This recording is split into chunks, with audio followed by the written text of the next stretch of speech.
আল্লাহ সুবহানাহু ওয়া তাআলা বলছেন, ওয়া আম্মা মান খাফা মাকামা রাব্বিহি ওয়া নাহান নাফসা আনিল হাওয়া ফাইন্নাল জান্নাতা হিয়াল মাওয়া। যে আল্লাহ সুবহানাহু ওয়া তাআলা যে মাহে রমজান দিলেন, এই মাহে রমজান আমাদেরকে গুনাহ থেকে বাঁচিয়েছেন।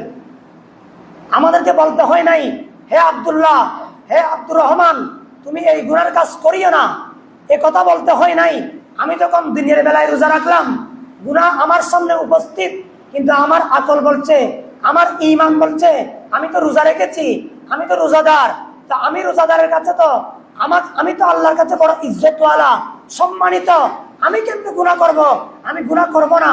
ওই রোজা, ওই মাহে রমজানের আপনার যেই নিয়ামত, ওই মাহে রমজানের তাকওয়া আপনাকে গুনার কাছ থেকে নিজেকে বাঁচিয়ে রেখেছেন। বড় করে বলুন সুবহানাল্লাহ।